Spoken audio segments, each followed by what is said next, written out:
Konnichiwa minna! Bonjour tout le monde et bienvenue dans cette vidéo où nous allons voir du vocabulaire ainsi que des petites phrases utiles liées au logement ainsi qu'aux différentes pièces de la maison en japonais. Avant de commencer tout ça, n'oubliez pas de liker, de vous abonner si ce n'est pas encore fait et d'activer la petite clochette pour être sûr de ne rater aucune de mes prochaines vidéos. Ikimashou!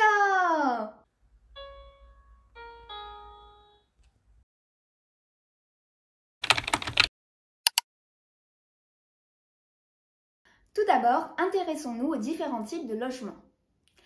Le logement, jutaku, la maison, ie. Attention ici au niveau de la prononciation à ne pas confondre avec ie qui veut dire non. Le château, shiro. L'appartement, apato.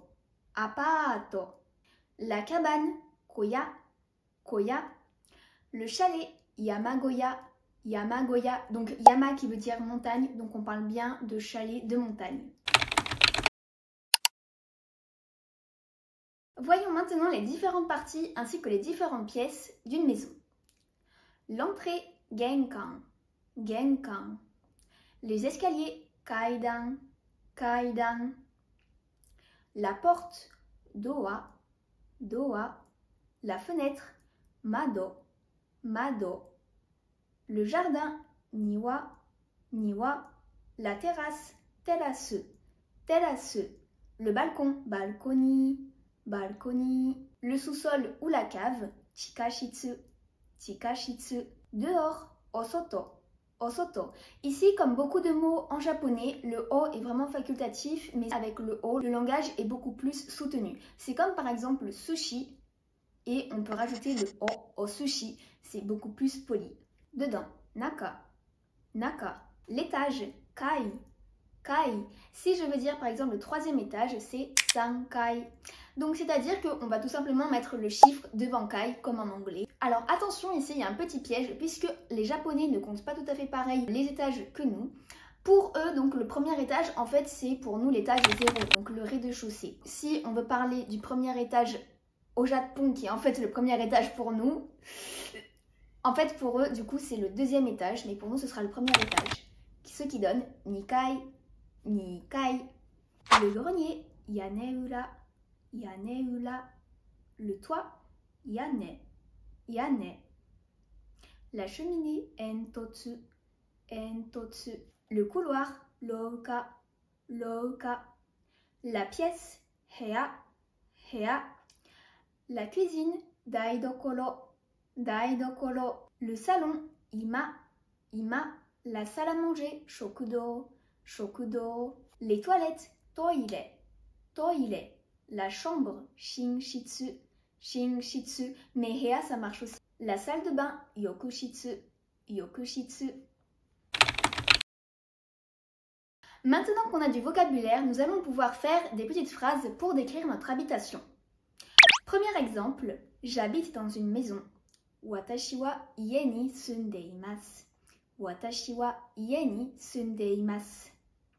Tout d'abord, nous avons donc watashi, je, donc wa qui indique que watashi est le thème, donc c'est vraiment moi qui habite dans une maison. Ie, donc on a vu c'est la maison. Ni, ici, donc c'est une nouvelle particule, mais je ne vais pas trop m'attarder aujourd'hui, donc qui indique le thème, la direction, mais elle peut également indiquer la durée, etc. Ici dans cette phrase, elle se traduit par dans finalement, j'habite dans une maison. Sundeimasu, donc qui est le verbe sumu, habiter, conjugué. Watashi wa ie ni sundeimasu. Alors avant que je continue, bien sûr, on peut changer le sujet, mais aussi l'objet, etc. Donc par exemple, tu vis dans un appartement. Anata wa apato ni sundeimasu. On a changé watashi et ie. Deuxième exemple. Ma chambre est au premier étage. Ici, je vais utiliser le système de comptage français pour ne pas trop s'embrouiller. Watashi no heya wa 1階にあります. Watashi no heya wa 1階にあります. Donc nous avons tout d'abord watashi no heya qui est ma chambre, suivi de cette particule qui permet d'indiquer le sujet, donc wa. Ikai, donc on a vu c'est le premier étage. Ni, on l'a vu également précédemment dans le tout premier exemple. Ici c'est ma chambre est au premier étage. Et le verbe arimasu à la fin de la phrase qui est en fait le verbe aru avoir conjugué. Alors attention cependant, en fonction du contexte, il peut se traduire par se situer, être, etc. Watashi no heya wa ikai ni arimasu. Il n'y a pas de jardin, mais un balcon. Niwa wa arimasen ga balcony ga arimasu.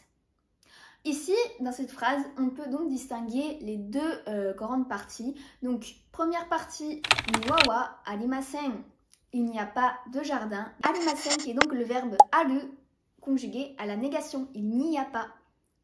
Ga se traduit par cependant, mais, suivi de la deuxième partie, balcony ga arimasu. Il y a un balcon. Il y a deux chambres. Futatsu heya ga arimasu. Futatsu heya ga arimasu. Futatsu heya, deux chambres. Ga, en fait, c'est une particule qui permet d'indiquer l'objet dans la phrase. Donc pour nous, c'est le COD, le complément d'objet direct. Et en fait, en japonais, je ne sais pas si vous avez remarqué, mais il n'y a pas vraiment de il pour il y a ou en anglais there is. Les japonais utilisent cette particule qui permet de remplacer ce il y a par ga. Donc il y a deux chambres. Futatsu heya ga arimasu. Quatrième exemple. La cuisine est au fond du couloir. Daidokoro wa rouka no oku ni arimasu. Daidokoro wa rouka no oku ni arimasu. Daidokoro, la cuisine. Wa, particule reliée au sujet. Rouka, on a vu le couloir. Okuni, c'est donc un nouveau mot de vocabulaire qui signifie au fond. Et no okuni veut dire au fond de. Et arimasu, le verbe se situer. Daidokoro wa rouka no oku ni arimasu. Et enfin, cinquième et dernier exemple, Mei a une maison secondaire. Mei wa bessou wo motte imasu.